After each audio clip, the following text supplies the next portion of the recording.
오늘부터 우리가 함께 나누게 될 하나님의 말씀은 스가랴에게 주신 하나님의 말씀입니다. 스가랴는 제1차 포로기환, 즉 그때 학교와 함께 포함되었던 제사장 가문 출신의 선지자, 예언자이지요. 그래서 바벨론에서 돌아온 예루살렘에 모인 유대 사람들을 중심으로 활동했던 선지자입니다. 그런데 오늘 여러분 스가랴 1장을 읽으시면서 계속해서 반복해 나타났던 한 단어가 있습니다. 한 구절이 있죠. 그것이 뭐냐면 만군의 여호와라는 바로 그 단어입니다. 만군의 여호와, 즉 모든 것에 만군의 여호와라는 것은 하늘과 땅의 모든 권력들에 대해서 힘에 대해서 절대적인 주권을 가진 여호와라는 것이죠. 단순히 땅의 제국들만이 아니라 온 세상 만물의 주권자라는 의미인 것입니다. 이 단어가 왜 중요한가를 우리는 오늘 한번 이 말씀을 스가랴 1장의 말씀을 통해서 함께 살펴보고자 합니다. 자, 이스라엘 백성들이 처한 상황, 물론 해방되었습니다. 바벨론으로부터 돌아왔지요. 그런데 문제는 현실이 녹록하지 않다라는 것이죠. 녹록하지 않은 것을 넘어서서 돌아오긴 했는데 무엇을 어떻게 해야 할지, 또한 무엇을 기반으로 자신들이 살아가야 될지를 도저히 알 수 없는 그러한 상황이었다라는 것이죠. 돌아온 것밖에 없어요. 왜냐하면 전에도 우리가 이 당시 상황을 말씀드릴 때 전하였지만 이미 삶의 기반들은 어땠어요? 바벨론에 다 있는 사람들이에요. 그저 이 땅에 돌아오기만 한 거예요. 그리고 예루살렘 성이 또한 그 당시 유대 땅이 어떠한 상태였습니까? 모든 게 다 준비된 상태가 아니라는 것이죠. 황폐한 땅이었고 무너진 성읍이었고 성벽이었던 것입니다. 당장 그들이 잘 수 있는 것, 먹을 수 있는 것, 보호받을 수 있는 그런 아무것도 없는 막막한 상태였다라는 것이죠. 그렇다고 그들을 이끌어갈 왕이 있습니까? 오늘 우리들이야 왕에 대한 개념이 약해서 그 필요함을 모르겠지만 그 당시 사람들에게 있어서 그들을 이끌어갈 다윗과 같은 지도자가 있는 것, 특히 그들에게 있어서 혈통은 중요했잖아요. 다윗 왕가의 후손이 있느냐 없느냐는 그들이 새롭게 시작할 수 있는 정신적 또한 여러 가지 핵심 요인이 되었고, 그런데 문제는 그것이 없다라는 것이죠. 그러니까 오긴 왔는데, 기쁨으로 오긴 왔는데, 기대감을 갖고 왔는데 현실에 맞닥뜨려 보니까 이것은 비참한 상태라는 것이죠. 그런 상태에서 이들은 절망감에 빠져 있습니다. 허무감에 빠져 있습니다. 게다가 뭐예요? 그 땅을 차지하고 있던, 그리고 그 주변의 이웃 민족들과 나라들은 호시탐탐 그 유대인들을 좋지 않게 여기고 노리고 있는 상황, 그러한 상황이었습니다. 그런 상황 가운데 선포된 말씀이 바로 이 말씀이며 핵심 단어가 만군의 여호와라는 것이죠. 그러면서 이 말씀이 들려지고 있습니다. 우리 14절 말씀 함께 읽어보겠습니다. 14절 말씀입니다. 함께 읽겠습니다. 12절부터 14절입니다. 함께 읽겠습니다. 여호와의 천사가 대답하여 이르되 만군의 여호와여, 여호와께서 언제까지 예루살렘과 유다 성읍들을 불쌍히 여기지 아니하시려나이까? 이들이 이를 노하신 지 70년이 되었나이다 하매, 여호와께서 내게 말하는 천사에게 선한 말씀, 위로하는 말씀으로 대답하시더라. 내게 말하는 천사가 내게 이르되 너는 외쳐 이르기를 만군의 여호와의 말씀에 내가 예루살렘을 위하며 시온을 위하여 크게 질투하며. 그러니까 이때 스가랴가 하나님의 환상을 보게 되었는데, 물론 스가랴에 8가지 환상이 나옵니다. 8개 환상이 나오는데 그 첫 번째 환상이 뭐냐면, 붉은 말 탄 사람이 각지를 돌아다니며 온 땅을 두루다니면서 지금 이스라엘 사람들이 이 상황들이 어떠한지를 하나님께 보고하는 내용이었습니다. 이 땅에 돌아왔는데 유다 백성들이, 근데 지금 현재 너무나 비참한 상태라는 것이죠. 이들을 불쌍히 여겨달라는 것이죠. 아무것도 없고 의지할 데 없고 도리어 어렵고 힘든 점만 계속해서 나타나는데, 이들을 과연 어떻게 하면 좋겠습니까? 하나님 불쌍히 여기십시오라는 것이죠. 거기에 대한 하나님의 응답이라는 것이죠. 우리 16절과 17절 말씀 함께 읽어보겠습니다. 16절과 17절입니다. 그러므로 여호와가 이처럼 말하노라. 내가 불쌍히 여김으로 예루살렘에 돌아왔은즉 내 집이 그 가운데에 건축되리니 예루살렘 위에 먹줄이 쳐지리라. 만군의 여호와의 말씀이니라.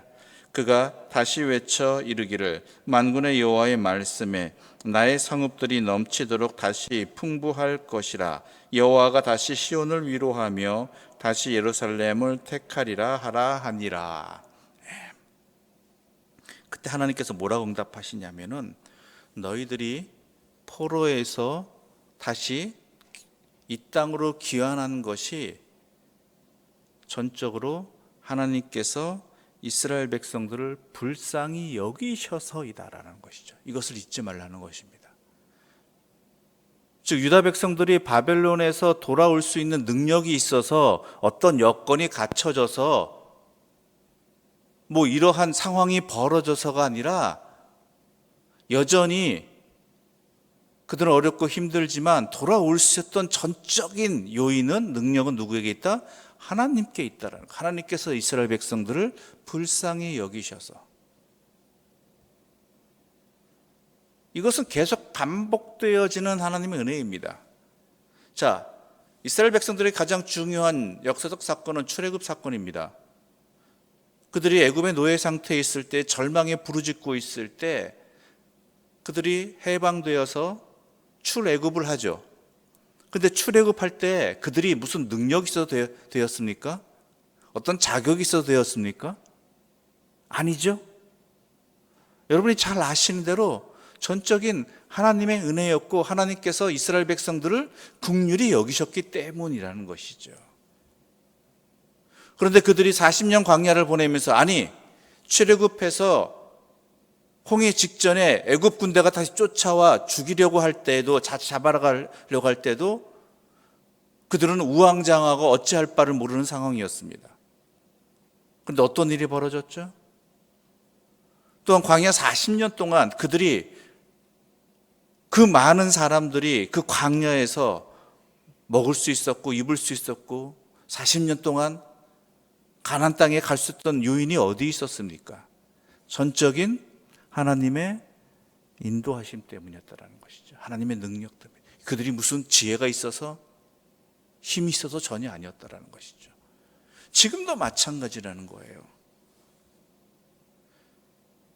바벨론에서 돌아오게 된 것은 하나님의 전적인 자비와 이스라엘 백성들을 향한 불쌍히 여기심, 긍휼에 있다. 그런데 그렇다면 그 하나님께서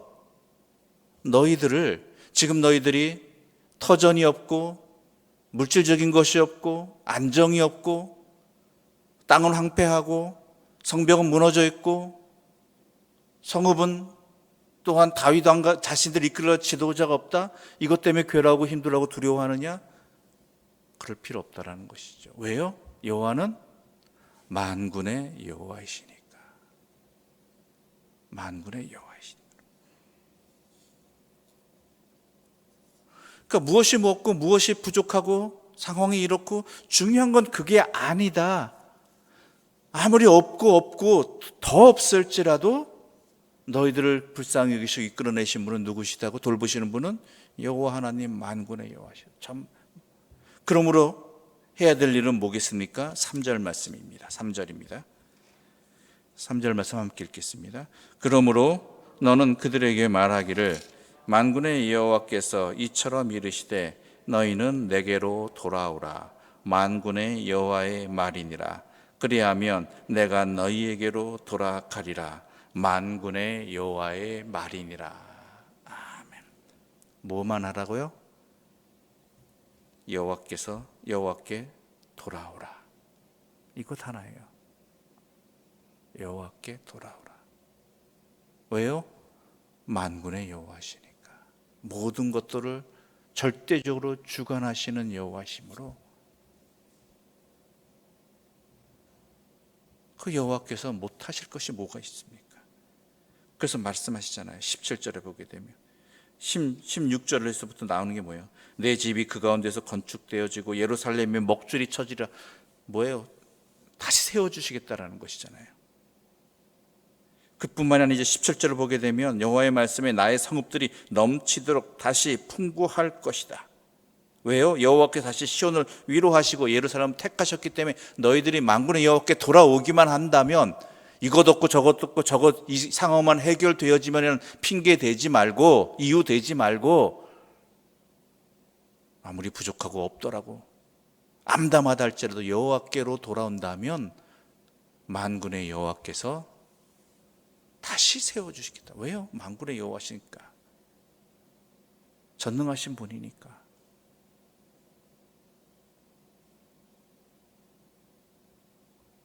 그뿐만이 아니에요. 21절 말씀 함께 읽어볼까요? 21절입니다. 함께 읽어보겠습니다. 내가 말하되 그들이 무엇하러 왔나이까 하니 대답하여 이르시되 그 뿔들이 유다를 흩뜨려서 사람들이 능히 머리를 들지 못하게 하니 이 대당장이들이 와서 그것들을 두렵게 하고 이전의 뿔들을 들어 유다 땅을 흩뜨려 여러 나라의 뿔들을 떨어뜨리려 하느니라 하시더라. 그 다음에 나타난 환상이 뭐냐면 대장장이 4명의 환상입니다. 근데 이들이 뭐하러 왔느냐? 뿔들을 떨어뜨리러 온 사람. 그 뿔들이 무엇이냐? 이전에 이스라엘들을 괴롭히던 세력들. 이스라엘이 힘이 있어서 이들을 물리칠 수 있었겠습니까? 아니라는 거예요. 하나님이 해주시겠다라는 거예요. 이전에 이스라엘을 괴롭히던 핍박하던 그 세력들을 하나님께서 물리쳐 주시겠다. 그것까지 해주신다라는 것이죠. 그러므로 뭐예요? 여호와께 돌아오라. 이게 우리에게 중요한 것입니다. 이 문제만 해결되어지고 이 상황만 조금 나아지면 아니에요. 우리가 믿는, 우리를 부르시는 이는 만군의 여호와이십니다. 그 하나님께서 우리에게 원하시는 것은 그 어디에 있든 어느 상황에 있든 여호와께 돌아오는 것, 그것 하나라는 것이죠. 그러면 여호와께서 시작해 주시고 세워주시고 또한 풍부하게 해주시고 보복해 주시고 지켜주신다라는 것이죠. 그게 바로 만군의 여호와라는 명칭 속에, 호칭 속에 담겨있는 하나님의 뜻인 것입니다. 이것을 잊지 말아야 됩니다. 여호와께로 돌아가는 것, 그것 하나입니다. 기도드리겠습니다. 하나님 아버지, 우리의 삶에 참 안타까운 상황들이 있음을 굽어 살펴주시고 우리에게 길을 하나님의 말씀으로, 진리의 말씀으로 분명하게 밝혀주시니 감사합니다. 우리 하나님 여호와는 만군의 여호와이십니다. 그 하나님을 우리가 분명히 알게 해주시니 더더욱 감사드립니다. 우리는 여호와께 돌아오는 주님의 말씀에 이것도 안 되고 저것도 불편하고 이 상황만 좀 나아지면, 이 근심이 조금 풀리면 그러면 내가 돌아가겠다라고, 그러면 하나님을 좀 더 잘 믿을 수 있을 것이라고 그렇게 핑계대는 어리석은에서 벗어나지 못한 불쌍한 종들입니다. 그러나 분명히 우리에게 이 말씀을 통해 알려주셨사오니 우리가 더 이상은 핑계대지 아니하고 두려워하거나 염려하지 말고 여호와께 돌아가는, 주의 말씀 앞에 내 삶을 드리는, 주의 말씀을 순종하며 살아가는 그러한 하나님의 부르심에 응답하는 자들 되게 하여 주시옵소서. 그러면서 우리가 분명히 알게 하여 주시옵소서. 여호와 하나님은 만군의 여호와이시다. 이것이 우리에게 분명한 마음판에 새겨진 말씀이 되어 진리의 말씀이 되어 우리의 방향이 되고 힘이 되어서 우리가 여호와의 부르심에 응답하고 주의 말씀 앞에 내 삶을 돌이키는 지혜로운 자들, 그리하여 하나님의 긍휼하심을 입는 하나님의 사람들을 되게 하여 주시옵소서. 이 모든 말씀 예수님의 이름으로 기도드립니다. 아멘. 하늘에 계신 우리 아버지, 아버지의 이름을 거룩하게 하시며 아버지의 나라가 오게 하시며 아버지의 뜻이 하늘에서와 같이 땅에서도 이루어지게 하소서. 오늘 우리에게 일용할 양식을 주시고 우리가 우리에게 잘못한 사람을 용서하여 준 것 같이 우리 죄를 용서하여 주시고 우리를 시험에 빠지지 않게 하시고 악에서 구하소서. 나라와 권능과 영광이 영원히 아버지의 것입니다. 아멘.